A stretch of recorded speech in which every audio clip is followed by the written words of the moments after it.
All right, I'm gonna try to keep this as quick as possible. This type of stuff right here, you know what I'm saying? I just find it funny, right?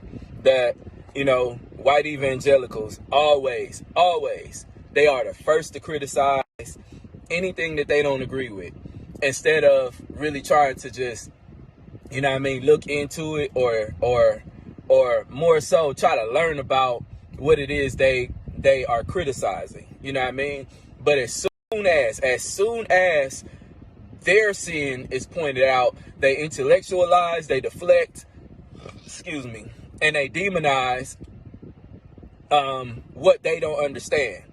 So it's just so funny that Paul Washer makes this statement right after the women's conference that Priscilla Schreier, who is Tony Evans' daughter, has. Who is Tony Evans' daughter. So with all these talks about, critical race theory, Marxism, what else? Cultural Gnosticism, social justice. I just find it funny that they are quick to demonize those conversations. They throw those different ideologies and those different ideologies at those that talk about social justice. But when it comes to their own misogyny, when it comes to their own racist ideology, when it comes to their nationalism, aka American exceptionalism, when it comes to their own idolatry, their own partiality, instead of dealing with the sin, they deflect. And they try to redirect the attention to something else, which they have been doing for years. White evangelicals have been very open with criticizing the black church and criticizing women in ministry. Now, I, for one, understand the text that women should not be, head of churches. But it is clear through the book of Acts, through Galatians, Paul's writings, the book of Acts, even in the Gospels, women have their place in ministry. You know what I'm saying? Women have their place in ministry. So are we going to ever address the misogyny? We're going to ever address the racism, their racist ideology, aka their partial ideology. You know what I'm saying? They always got the black church in their mouth, right? But in all actuality, the black church is historically more orthodox than the quote unquote white church. Why? Who came up with this whole ideology of the curse of Ham?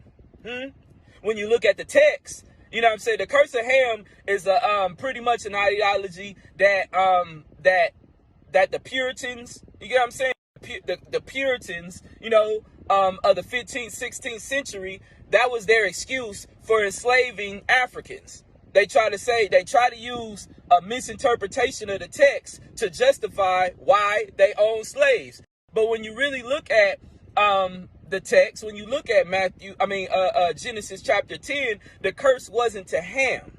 The curse was one of Ham's 4 sons, which was Canaan. So the curse came to Canaan. It wasn't all of Ham.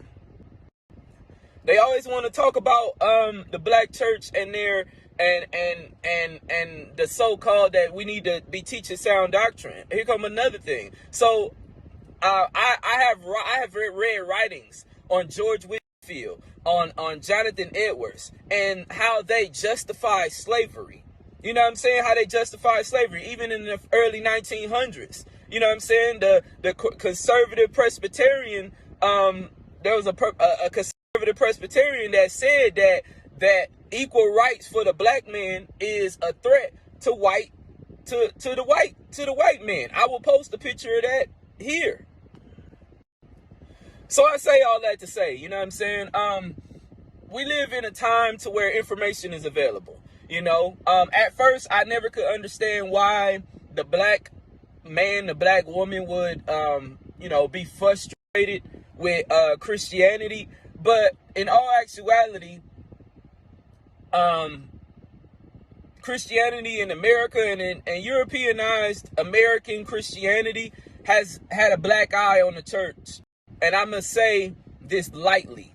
They have placed a black eye on what they view as the church, you know what I'm saying, have become a stumbling block for people that look like me to want to place faith in Christ. Why?